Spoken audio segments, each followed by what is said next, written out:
Okay, we're sitting at the Courte Honor the Earth powwow grounds today, and we're talking with Larry Smallwood, known throughout Indian country as Amik, member of the Lax band of Ojibwe from the Lake Lena community. That's correct? The Hinckley community, yeah. Hinckley community. And what we wanted to talk a little bit about today is the status of native languages. You've had a chance to work with the Ojibwe language and go travel throughout the country and visit with people who are doing language programs. What are you seeing and hearing out there about the state of native languages?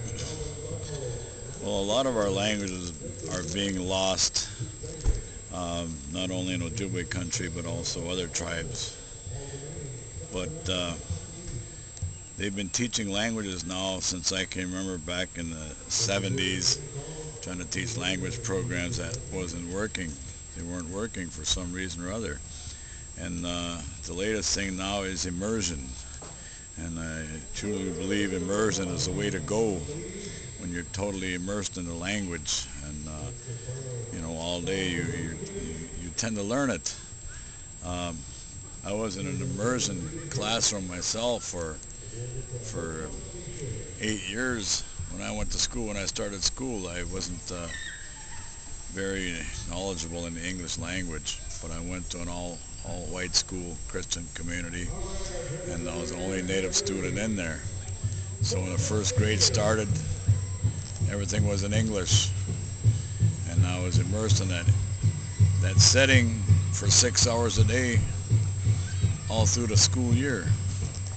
And probably around December, January, I started picking up that language pretty good, and then by the end of the school year, that first year in the first grade, I could speak pretty good English.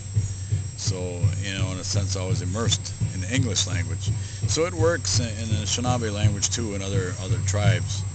Immersion. I was out in visiting the Hawaiians here about 8 years ago, and they have a beautiful school out there where they have immersion, and that there is working pretty good. And I was out at in Montana with Daryl Kipp's program out there, the Blackfeet tribe. They have a good immersion school, a good immersion program. So immersion is the way to go for languages.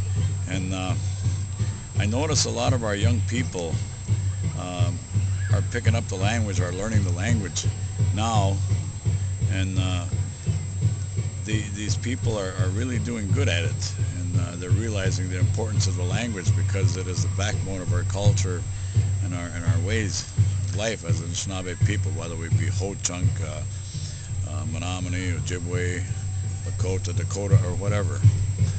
There's people who would, certainly the last few years, describe the Ojibwe language and some of these other languages as almost extinct. You hear a lot of people saying, well, we're losing our language.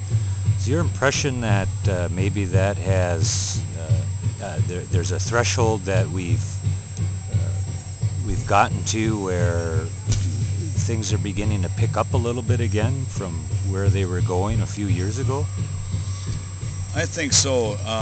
Let me give you, for example, how much language is lost now. When I was in my 20s teaching school in Minneapolis, I was teaching a language program, and I said my generation is the last generation to speak the language fluently in Mille Lacs. And I was in my mid-20s, and I made that statement when I was 30.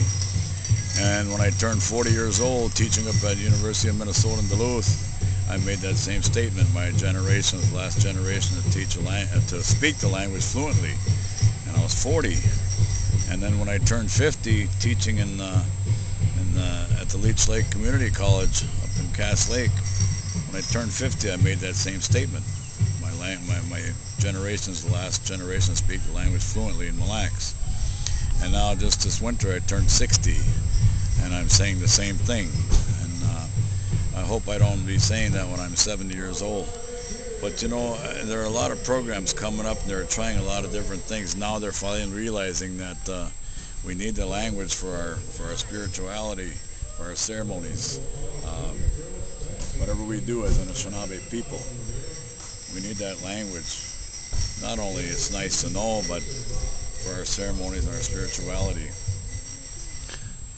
You said that you were a first speaker. You began learning English when you finally went to school.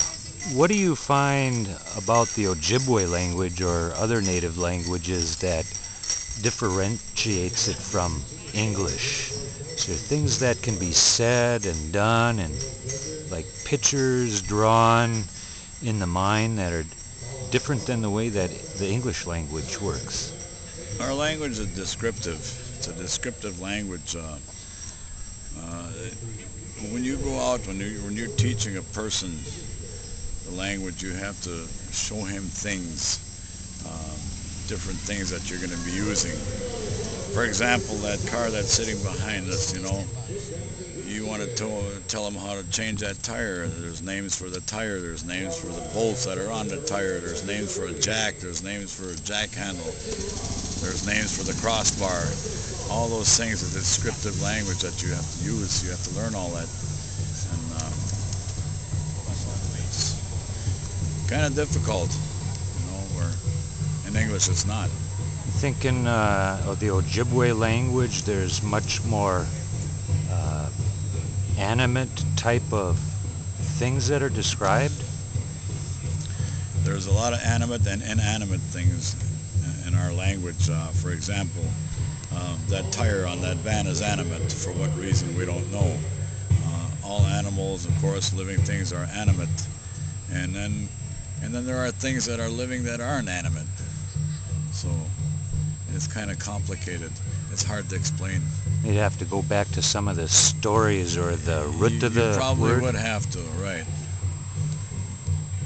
And in your community, do you see the use of the language as the fundamental way to maintain the spiritual ceremonial concepts of who they are, who Anishinaabe people are? It is, and it always has been.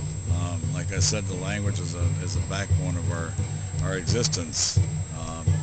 We were given away as an Anishinaabe people to communicate with the Creator and things like that, and our ceremonies have to be conducted in our language.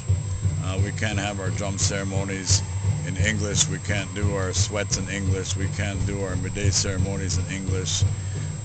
Everything has to be in Ojibwe. And right now, I think there are less than 100 people on my reservation that speak the language fluently, whereas a couple of years ago there were probably 200 or 300. And as the people are dying off, the elders are dying off, and other people, so is the language. We have to come up with something awfully quick to maintain the use of the language.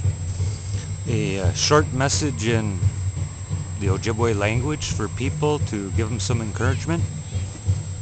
Mbesa daga angama mekin gilgani jana suwag minag ujushain wag tanandaga kenda moadio kea manadug ashmin nang da inwang daga nunang wang manadug nandata moang wag madisiwen na kea kesa chiging kenda mang kinagego ashmin go siam. Miigwech for talking to us today, Amik. Uh-huh.